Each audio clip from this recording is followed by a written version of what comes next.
Okay, guys, what is today? It is Monday, but I am getting this video out to you on Wednesday because I like to be a day or two ahead with the food schnickigans, right? Today will not be called What the Hell is Going On Here Now with You Nigga News in honor of John Singleton. It is Monday, and he has passed from complications from a stroke. Now, before we move forward, and I promise you there will be a kiki in this because I know you do utilize this video or my videos as your morning coffee. I would like for you to tell me your most favorite John Singleton movie. Mine will always be Baby Boy. It is the most telling, raw, powerful movie for the black man that he has ever made. That movie identifies what is wrong with the black man. And I'm not talking about all of them. I'm talking about those who remain the baby boy forever. Okay? So, do me a favor, guys. Put below, what was your favorite movie by John Singleton? Now, hey, guys. Hey, this is Nay. Follow me on IG, Periscope, Twitter, Spreaker, and support me on Patreon and NayRob on YouTube. Don't forget to like this video, share this video, comment respectfully, and subscribe. Now, let's talk about what's popping, right? So the first thing we're going to talk about is Tamar Braxton and her boyfriend David Adefeso. You know, I hate this. Look, Africans, I don't mean no harm. But it be so many damn vowels and consonants in your name that I don't even like saying your last names, because what I hate doing is pronouncing somebody's name wrong, because to me that's like the most disrespectful thing you can do is say somebody's name wrong. Because why? How do I know that? It has been times that purposefully, just to piss people off, I will fuck their name up. Just purposefully. Like their name could be Sarah. I'll say situations. And if any of you guys are old enough to remember that episode of A Different World when Dwayne Wayne was dating this girl named Keanu, and child Jasmine Guy, meaning Whitley, fucked that name up every which way she could. It was Keanu Kukalo. It was Kimono. It was Kiwawa. It was just all kinds of names but her name. And she was doing it on purpose to disrespect the girl. So I'm not trying to be disrespectful by not saying the last name. But I'm not going to fake it. Just be a lot of vowels and a lot of consonants. And I can't do it, right? But let me say this about Tamar with her ass. This is why I say this girl is... Hold on. My bad, guys. This is why I say this girl is reality TV gold. Now, she did a little post the other day where her and her boyfriend, David A., was hinting that there may be another baby in the works. And I'm saying to myself, Tamar Braxton, you're not divorced. Hold on, guys. Let me put you on hold and Google this hoe and see if she's still married to Vincent Herbert. Because I'm like, I know you're not pregnant by another motherfucker and you still married to Vincent Herbert. Hold it. Hold on, Clarence. Hold on. Y'all, so according to Wikipedia, they're separated. They're legally separated as of 2017. But bitch, in my mind, you still married. There should not be another seed inside your vagina until you sign, sealed, delivered. Like, there is no reason as to why you cannot get a divorce. Now, you know, from what I understand, Vincent Herbert is broke. She ain't working with a lot of money, so ain't nobody got a lot of money. Let's hurry up and just get this divorce over with. But I know, Tamar, you are not. You is a Christian child. Your father is a preacher. Your mama is a whole priestess. Just listen, there is no reason for you to be carrying around another man's seed while you still are married. Period. But like I said, because she's reality TV gold, just the talk behind it, just how people are going to trash her for still being married, separated, legally separated, but still married, and having having another man's baby, oh yeah, that's something to talk about, baby. That is definitely something to talk about. But do y'all think she's pregnant for real? Like with Tamar, I don't know.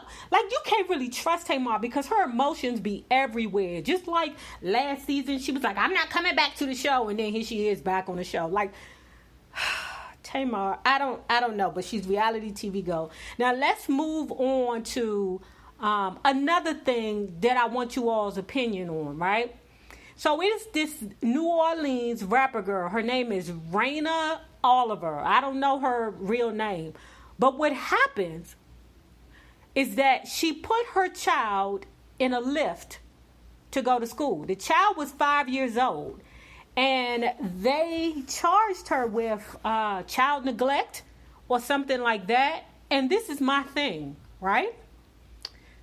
I know I've seen small children on the airplane before by themselves. I know I've seen this. I've seen the stewardess get the child and put the child in the seat. Now, I'm going to think about it. I haven't seen it a lot lately, but I know I've seen children on the plane alone. I know this. And then, like, what'll happen is the parent will take them to the airport, put them on the plane, buckle them in. You know, the stewardesses know that they are by themselves. And then the stewardess says, bring them off the plane. And, you know, someone is waiting for them, like whoever's on the other side, the grandparent or the cousin or whoever's on the other side waiting at the, you know, terminal to pick the child up. Like right from, like I think you have to make arrangements or something, but they're able to pick the child up from, maybe this is before all this problems with TSA. I don't know, but do people still do that, y'all? And I swear, if you could put a child on a plane by themselves, why wouldn't you be able to put a child on a lift by themselves? Now, notice, y'all, I don't have no problems, and my child would never be on a lift to school ever, or a plane by themselves, not knocking people who do it, but just because I'm an old scary person when it comes down to babies. You know, I have a special needs baby, so I don't trust nobody with my baby. No matter what you say about my baby, that's my baby. Regardless what the situation is, that is my fucking baby. So let's move on now to Chris Rock, right? We know that Chris Rock is a very, very controversial comedian. If I was to equate him with another old school comedian, it would be Dick Gregory. Because he mixes in politics and real life. Chris Rock, I will admit, is one of the funniest stand-up comics ever. Right? Next to like Martin Lawrence. You know, Martin Lawrence is from back home in the DMV, so I think he's very funny. My goodness. So, what Chris Rock did over the weekend was he posted a meme of Whitney Houston with her glasses on, tilted, and the meme read, it was hurry up so I can get to smoking my crack, something like that, because he was in a meeting. And he posted the meeting like, I need to hurry up and get out of here. Like he was referencing how bored he was in the meeting. And it was a meme of Whitney Houston. And the look on her face was like, hurry up so I can get back to my crack. Now, Bobby Brown came in the comments and checked him. Why would you disrespect our queen like this? And my thing is, Chris Rock, comedian Chris Rock, I know that a lot of things are funny to you, but, you know, guys, you know, I don't know. I think it was too far. People have too much love for Whitney Houston for you to do that. Like when she was alive and they were smoking crack together, when her and Bobby were smoking crack together, yeah, it was funny, right? But now Bobby Brown is clean and Whitney Houston and her daughter is gone. So I don't know, guys. Tell me what you think about that, because I feel a certain way about it. Like I know that I'm a real true Whitney Houston fan. You know, I don't care for the joke. But I'm sure there are people out there that think that it was funny. Me, I don't think that shit is funny, you know, but Chris Rock is very edgy with how he do things. But I'm glad that Bobby Brown checked him. Somebody needs to check him. You know, if they were still alive running around here like the Black Bonnie and Clyde, that would be one thing. But she's dead. We still don't know how she died. We still don't know how her daughter died. So, I don't know, Chris Rock. Maybe you just did too much. I think you funny, but I don't know. That's why Reiona curried your ass. Because y'all know he tried to push up on Reiona, and Reiona was like, oh, don't touch me, Grandpa. So now, oh my God, how dare you, Lifetime? Lifetime, now this is, okay, so I lied. I'm sorry. This is going to be this part right here is going to be what the hell is going on with you nigga now news, right? I just have to, right? Because I cannot believe Lifetime is literally trying this bullshit. First of all, when we did the Surviving Robert documentary, we never knew the impact. That thing then shook his whole world apart. And even though I'm not a Robert fan, I do believe that it was produced in a way to